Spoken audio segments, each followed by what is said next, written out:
Okay, so let's set the scene. Imagine a world frozen completely solid. It's a place of just brutal, unforgiving cold. And in the middle of it all, a lone red fox is trying to find shelter inside the carcass of a wild buffalo, doing whatever it takes to survive. We're talking minus 40 degrees.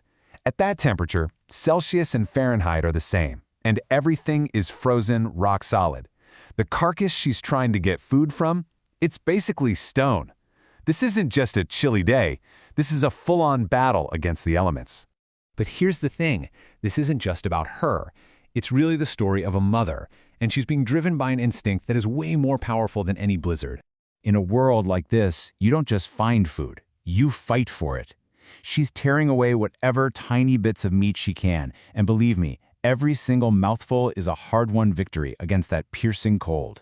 So why is she so desperate? Well, back in her den, there are 7 bone-thin, hungry pups, and they are completely 100% dependent on her coming back with food.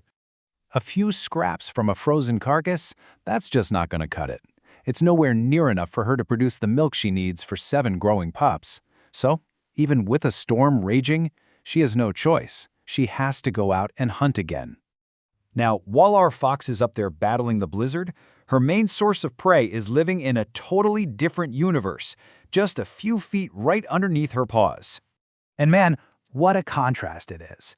Down there, for the voles, life is pretty good. They've got this thick blanket of snow that works as perfect insulation for their warm little tunnels. They've got frozen plants to eat, lots of buddies to hang out with. You'd think they were totally safe for the whole winter.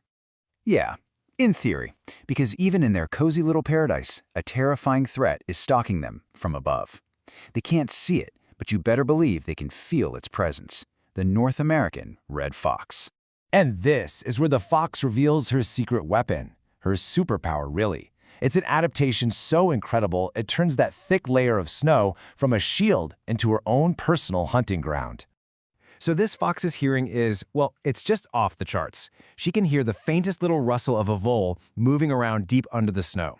And she uses this incredible technique called triangulation hearing to basically turn sound into a GPS map of her prey. You know when you see a fox do that cute little head tilt?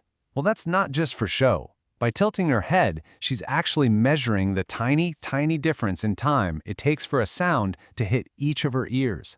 It's like she's doing trigonometry in her head. And it is so accurate, she can pinpoint that vole's location to within 5 centimeters. Once she's locked on, she pulls off one of the most amazing attacks in all of nature. It's this high, beautiful leap, followed by a nosedive, straight down, head first through the snow to nail her target. But this whole deadly game of, well, fox and vole, it's got a pretty fascinating twist. Turns out the prey has a defense system that the fox has absolutely no idea about. You'd think the fox has the ultimate element of surprise, right? I mean, she's hunting something she can't even see. But what if? What if that creature actually has a way to track the hunter? This is their secret weapon. As the fox is stalking around up on the surface, the voles down below are talking to each other. They're sending out these high-pitched warning calls that are at a frequency so high, the fox literally cannot hear them. It's a secret language of survival. And this is just a perfect example of that evolutionary arms race you see in nature, right? The fox develops this incredible weapon, triangulation hearing. So, the voles respond by developing their own countermeasure, a secret communication network that uses frequencies the fox's ears just aren't built to pick up. It's like a silent alarm system. So you've got this super hunter and this super prepared prey. What does that actually mean for our fox? It means every single hunt becomes a huge gamble. Here's the catch, the flaw in her attack. While her amazing hearing can tell her exactly where the vole is, left or right, it can't tell her how deep it is under the snow.